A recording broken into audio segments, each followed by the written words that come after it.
Good morning. Ngasi akhoi runes ki reading hai petang yenga se ko ado crystals mayam se dagi number 1 2 ko hadi 1 consider ko group 1 consider na traga group 2 consider ko adugi matung ina ko hadi se dagi lakpa symbol do adugi reading hai petang yeng se ko reading hai ga di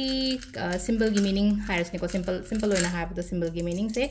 symbol group 1 consider group 2 ko hadi group 1 gi oina hai tare ko group 1 gi silai ko aduga group 2 gi na sumaina to symbol am lae ko machu ani ngasi different when lok thore na machu se ko x man ba ma v man ba ma lae ko sida lai ba symbol se ahambagi symbol ko ahambagi symbol se ketang thabak taw matam do ngasi delay gumba khara oibe yai ko haidi aina sum pame po to ketang delay oina lakpa khotpa dumaina ko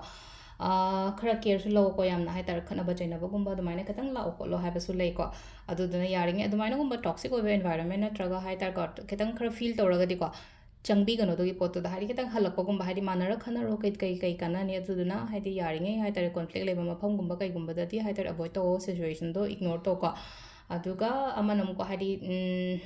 hari sise ignore to matam da ko hari aingonda oina hai tar ko kana ba phangjagani ba hari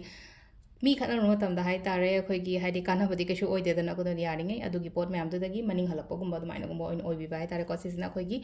aham bagi runes ki meaning lere ko अखोगी second की रून्स की meaning से नमो कइनो high कांसिदा को सिदा अखोइना कइदा work तौबीबा यागदगे हानि creativity work कुम कइगुम्बा high तारे को अदुम्बद थबक तौबियो हाइदि क्रिएटिविटी वर्क हाइरगदि हाइदि खुद सा हाइबनि खंगदि आइडियाज कुम मयाम अमा लई खोले काइना खलसेबा अदुमाइना लाकपा मतमदा को इथोकपनि खंगदे अमनि खंगदे नत्रगा हाइदि पोतो प्लान दो एक्जिक्यूट तो होबनि खंगदे अदुमाइना गुम तौबियो को ग्रोथ कुम कइगुम्बा खरा दुम पीरि को ngasi gyona ग्रोथ कुम लैरी अदुगा अमा लैनो को हाइदि vision yamna clear oigani ko aigona haragadi aigona haragadi ai ngasi tawge khotki kaina khaliba kholiba mayam do yamna clear oibo clarity ama kari ama lakpa na hangai chamam naraga su ngasi gyona e aina tawdo se kaino aina pami se karino ai gi life ta aina hojik tawdo se kaino haba dum mayam do yamna clear oibo do adumaina oina oiko adu nungti gi su oibo su oisino ko hadi clarity se dum leragadi थबक तौर मतमदा clarity लेरगदी हाइदि